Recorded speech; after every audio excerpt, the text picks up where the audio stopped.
Give me the tea. What's the drama? What's happening in your life? I want to know. Here's my ghetto story, part one. Okay, so in 2025, I got married to a man that was dedicated to cheating on me. Yeah. I left my family, and they pretty much told me that my marriage was going to fail and that I would be back within a few years. So I moved off to California with him. We started a family together outside of my two kids that I had already had prior to our marriage. And within a year of being there, he tried to divorce me. His brother had died, so he was up under a lot of stress, and he also was rebelling against our marriage. He wanted to have fun again. He did not want to be locked down. He wanted to be single and free. I fought for our marriage. I fought for everything to stay together, and we eventually moved off to Florida from California. We were in Florida for less than a year before I went off to nursing school. He decided to stay in Florida, of course, as he had to for work, and I drove back and forth 6 hours twice a week in order to finish nursing school. During this time, while I was in nursing school, he had at least 7 different affairs on me. The last one was with my best friend. I found out through a butt dial of them doing the do. That led me to having severe PTSD, which also increased or I guess exacerbated my anxiety because at that point I never knew I had anxiety. Maybe it even created it. Who knows? I immediately wanted to leave him, but he decided that he wanted to try to make our marriage work and he wanted to be the man that he always needed to be in order to keep me. So I tried. Not even 2 months later, he did some stupid stuff, and his family decided to blame me for it. So at that point, the attention went from him needing to heal our marriage to me having to defend myself in our marriage. Fast forward a year, we decided to buy a house together to try to restart our life. We were moving from Florida to Georgia, and I was on board because I really wanted my family to work. However, during my time of traveling back and forth from Georgia to Florida, I realized I really like being by myself. Janae Aiko, I guess that's how you say her name, had came out with that album, Chambino, or whatever it's called, and a song on there is called Speak, and baby, that thing spoke to me. Okay, I was happy not having to wake up with that man every day, but I had no idea how to battle the feelings that I was feeling. So I decided to stay and work through them.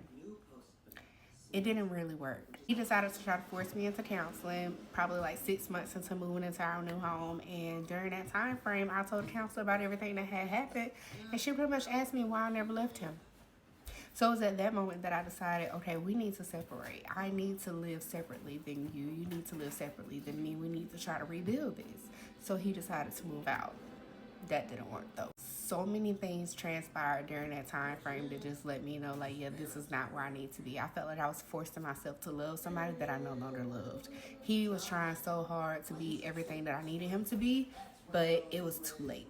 And I had to sit with that and I had to reason with that because my choice became either live for him and keep this family together and keep this marriage together, or live for myself and figure out what life is like as a single mom and starting over. And to me, it was worth starting over because I was unhappy. And I don't want to live unhappy. I don't want anybody to live unhappy. That's miserable. After our trip to Jamaica for our anniversary and we had nothing to talk about, I decided that was it for me. There was no point of staying. There was nothing to rebuild. There was nothing to hold on to. So I decided to let go. About 2 weeks from coming back, my friend invited me to a pool party, an adult pool party, and I was so excited. I had never been out before, doing something like that. And I was like, all right, let's go. Let's go. I got my little swimming suit and some fishnets, baby, and I was gone. Want me to show y'all a picture? I ain't gonna show y'all no picture. It had my whole butt. My whole butt was out. But I had a blast. And he did not like it. But before leaving, he told me to take my ring off because we were separated. And he acted like he was on board with it. So I said, okay, I'll do that. I'll take my ring off. Why not? That night, I met the man who changed my life forever. Where you at, kid? Where you at, kid? Yeah. Changed my life, baby. Let's do this part 2. Here's my ghetto story, part 2. Okay, so the night of the pool party, me and my friend, we did not want to go home. We were like 2 teenagers escaping, right? Like, she was in an unhappy marriage. I was in an unhappy marriage. We was like, we don't want to go home. Seriously, we was sitting out at the restaurant like, we don't want to go home. So we decided to hang out with one of her friends instead. I'm like, I don't want to be no third wheel. So she ended up bringing this guy along, and it was a hit. From night 1, it was a hit. And so after that, it left me in a situation where I was like, okay, like now I'm confused because I met this man and I want to talk to him. I want to entertain him. I want to be free, you know what I'm saying? And so I was still married. So how do I do that? So after everything that had transpired, I'm like, you know what? I need a day or 2 to myself. So I decided to go back home, pack a bag, because I had spent the night with them that night. It was innocent, but I had spent the night with them that night. Went back home the next day, and I was like, you know what? I need a break. So I packed a bag, and I drove to Florida, and I spent a few days with my homegirl in Florida. While I was gone, I decided to revamp my Instagram page because it was like me as a mom, me being a family person, you know what I'm saying? But I wanted to be an individual. I think it was at that moment that I realized, like, this is my whole identity. Being a mom is my whole identity. Being a wife is my whole identity. Like, who am I? Who am I? So I started to revamp my Instagram, take off so much. I put my kids into categories on my pages so that they were still on my page, but not like on the mainstream. And I wanted it to be me. So my ex-husband seen that, and he was not happy about it. He decided to revamp his page and delete me and my kids and leave our son together and him. I was like, all right, that's how you want to move. That's fine. Let's just do a divorce because at this point, I don't even want to do this no more. And that's how the divorce started to come about. So during this time, I'm also building with this guy that I just met. You know what I'm saying? I'm having fun. It's fun. So I've also started going out with my homegirl. Just enjoying life. I had not enjoyed life in so long. I was like, you know, let me do what I want to do. Let me figure out who I am. At this big age of whatever age I was, 30 something, let me figure out who I am. And so it was during that time frame that I discovered that I'm not living the life that I want to live. I decided to divorce my ex-husband. He took me through hell trying to get through that divorce, baby. Took me through hell trying to get through that divorce. But I ended up getting through the divorce. Took me thousands of dollars, but I got through the divorce. And after the divorce, I was like, okay, let me just get out, okay? Because we were in a situation where this man got me to the point where I wanted to, you know what I'm saying? And I ain't trying to be in jail because I'm a whole nurse. So I'm like, yeah, let me just go. Within a week, I found me and my kids somewhere else to stay, and we were moving out. Now, during this time frame, I had stopped talking to Dad. I had stopped talking to him. We had stopped talking for like 3 months. During this time frame, I'm just trying to get the hell up out my house. You know what I'm saying? The house that I shared with my ex-husband. I was just trying to go. I was trying to have peace. I was trying to rebuild my life. I was not studying nothing to nobody. I just wanted to get out. You know what I'm saying? So once I found me and my kids somewhere else to stay, we were gone. We were gone. Baby, the U-Haul was there. The movers was there. Everything was there. I was gone, okay? So it wasn't even a month and a half of me being into my new house that I started back talking to. And the flashbacks. It was so toxic. It was so toxic. Like, but it started off toxic and it started off fun. I was having fun with him. And then I decided to take a trip down Toxicville. And I wanted to, you know, see him again. And so we decided to see each other, whatever. But the day that he was supposed to come see me, he did not live up to the things that he said he was going to do.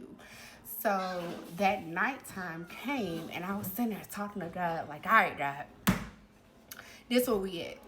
I want to leave this man alone. Because this had been like over a year now that me and him had been talking.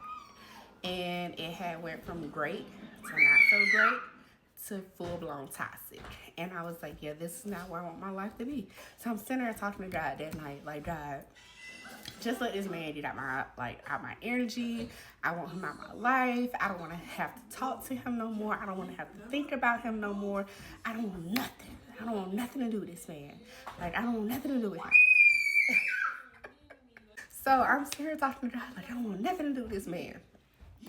I guess God said, are you sure? Are you sure? Are you sure? Do you really mean what you're saying? Do you really mean what you're saying? Because within minutes, that man was texting and calling my phone. I was like, oh my God. Like, let me go get in the shower. Let me go do something to occupy myself. I was not about to answer that phone. I was not about to respond back to them text messages. I'm like, let me just go get in the shower. Let me get in the shower, distract myself. And I'm like, when I get out the shower, I'm going to decide whether or not I'm responding back to this text or not. Mind you, I had already told God that I did not want to talk to that man no more. I had already told God that I was done with that man and I needed him up out the picture. I feel like that was my test to either ignore or comply. I failed, okay? I failed miserably because when I got the shower, I texted him back and he ended up coming. No pun intended, but I mean,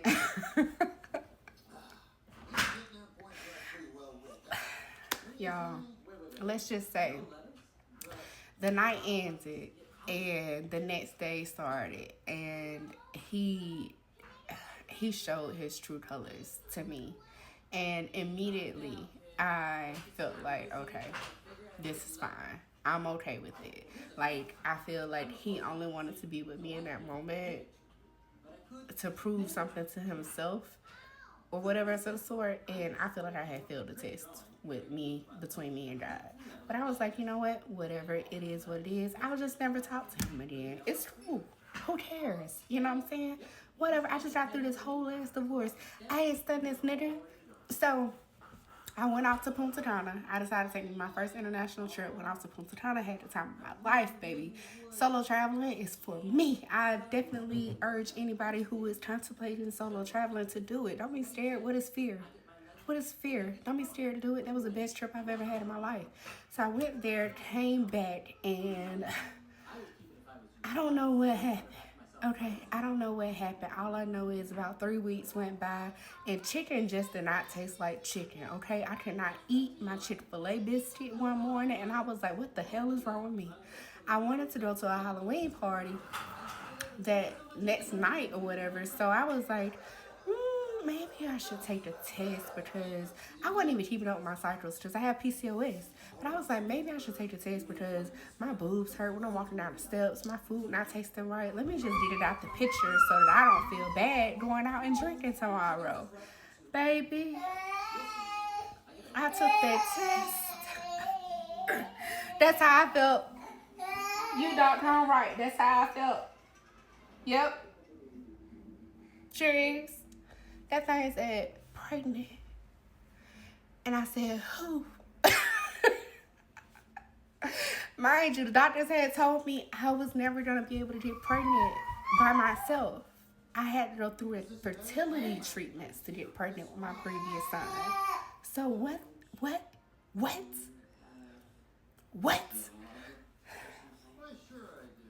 Here's my ghetto story part 3. Okay, so I called him and I told him, like, look, we need to talk.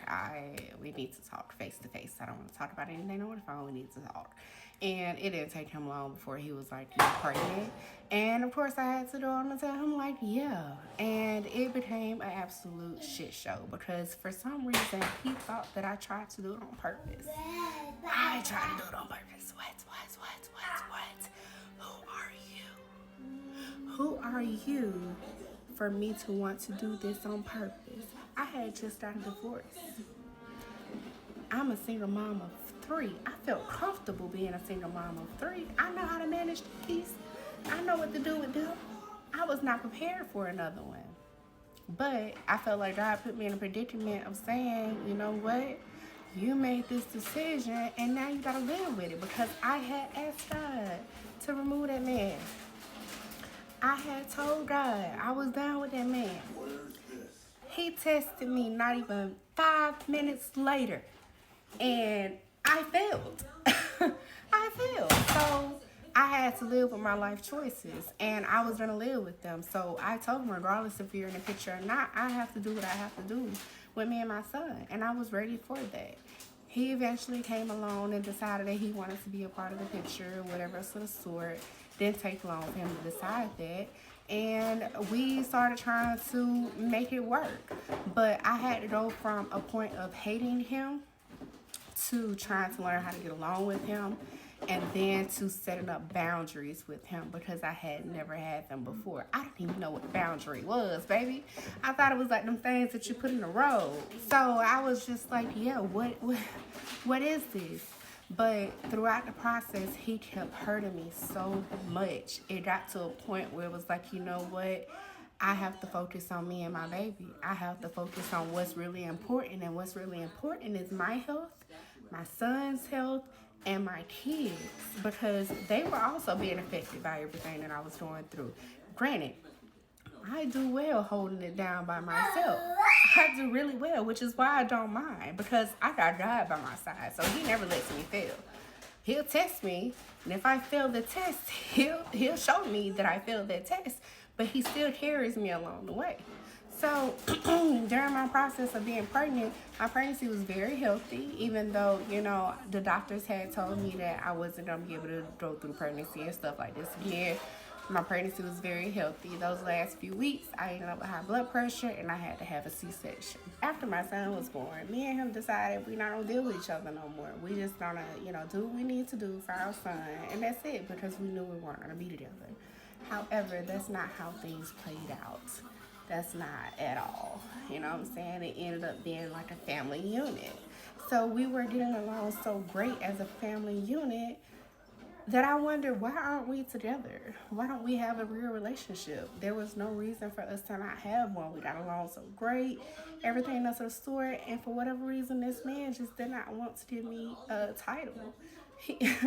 At one point, he called me his main girl, and at that point, that's when I knew. That means I'm not the only one. Despite what you say, I'm not the only one. Even though he tried really hard to convince me that I was, I realized that I was not. Okay? So it did not take me long before I realized, like, this isn't for me. It's not for me. But with me doing that, he tried his best to give me every single thing that I wanted to prevent me from leaving. Everything but that title. So it worked for a little bit. It worked for a little bit until one night a female called his phone. Actually, it was one morning. I woke up to a female calling his phone. And I was like, okay, that's the proof that I needed. I don't care who she is. I don't care. That's the proof that I needed. You know what I'm saying? He wanted to deny. It's okay. 2024 rolls around, and I'm like, I'm not going to deal with this no more. Because, see, in 2023, I went through it, baby. After having him, I had 12 weeks of maternity leave that I took unpaid. So those 12 weeks, all my bills were paid out my savings account. Baby, that thing went dwindling down. Do you know how expensive it is to care for everything for 3 months without a paycheck? Do you know how expensive that is? Especially when your rent is $2,400 a month and you're doing it by yourself. So yeah, during that time frame, I got to the point where I was like, fuck them bills. If it ain't necessary for me to live, if it ain't necessary for my kids, fuck them bills. I can't do it. I gotta focus on what's important because I felt like life was taking me up under. And during the time, I wanted nothing but to be on top. So I had to sit there and look at my priorities and say, what's really important right now? Making these bill collectors happy and paying these bills back, or focusing on survival? I chose survival. So with that, I decided to transmute the energy of everything that I was going through and put it into my job. I went to work on a mission. Here's my ghetto story, part 4. So I went to work on a mission. I had all that energy built up within me. Me and his dad going back and forth. You know, one minute we kosher, the next minute we arguing because I don't want to do this no more. He keeps trying to pull me back into it. You know, it just led to issues, right? During this time frame, I'm also working and trying to build myself up at work because I realized that so many different things weren't how they should be. So with me doing that, I immediately put a target on my back because everybody was used to me being the pregnant girl who hee hee ha ha, laughing and everything else of sort. And then I went to being serious. Okay, I don't like how this is going. I don't like how that's going. We're supposed to be professionals. Why aren't you doing what you need to be doing? Of course I was gonna have a target on my back, right? But I didn't care. I felt like I was at a pivotal point of being able to not only change my life, but change that company as well as change my future. So that's what I focused on. And it was not long before I ended up leaving because they did not want to give me a raise or anything else of the sort. And I was like, look, I'm only making $31 an hour. $31 an hour was not enough for me at that time. Living in Grayson, baby, everything is expensive in Gwinnett, okay? So I'm like, this ain't enough for me. It's not sufficient. On top of that, I'm trying to work around my child care situation, and it just was not working. They didn't want to give me a raise. So I'm like, you know what, God, I need something else. God immediately came through, gave me another job that was $4 more off the rip. All right, cool. I transferred. During this time frame, I decided to file bankruptcy because my bills had got so far behind. Not the necessary bills. I always pay my necessary bills, but the unnecessary bills, I was like, I don't care nothing about those no more. My credit had always been great. I had always had my bills paid. I never had an issue with none of that. You know what I'm saying? I've always been responsible. But after my pregnancy, going through that maternity leave, trying to do everything by myself, stuff just started getting behind. So I'm like, you know what? Fuck all that. Let me just get this off my credit, file bankruptcy, and I'll be good. That's what I did. Immediately, I was able to get me another car, and I now have 2 cars, and I just, everything's fine. I don't care nothing about that. I needed that. That was a great reset for me. However, during this time frame, I was also deciding, like, how am I going to build myself up from this, because I don't want this to be like a setback. It needs to be a build up for my comeback. You know what I'm saying? So that's what I decided to make it be. So during that time frame, I decided, like, okay, I want to leave where I'm at right now. Atlanta is too expensive for me as a single mom. I don't want to live here. Granted, I can find places that are cheaper in the city of Atlanta, but I don't want to live in the city of Atlanta. So I was like, where else do I want to go? At that point, that's when I decided to relocate. With my decision to relocate, I also started to discover so many different things within my relationship with my son's dad that I did not like, that made me even want to leave even more. You know what I'm saying? So it became a non-factor. It was nothing to debate anymore. My decision was made. I was leaving. So in July of this year, I packed up all my furniture out of my house, rented this big U-Haul, and me and my daughter drove 14 hours to put my furniture in storage. Me and my child's father had the agreement that I would move in with him and that I would not have any issues with doing so. We agreed on so many different things, only for me to get in this bitch and none of that stuff be true. I moved in with him in August of this year, and by the end of August, I realized I had made a mistake. He put his hands on me for the first time, my son in my arms, and then I started to realize that he got comfortable putting his hands on me, pushing me around and stuff like that. Mind you, he's 6'2" to my 5'2". I'm not no punk, so I don't mind defending myself, but I didn't like having to be in the position of defending myself. So I got to the point where I started telling his mom, like, look, my son is witnessing abuse.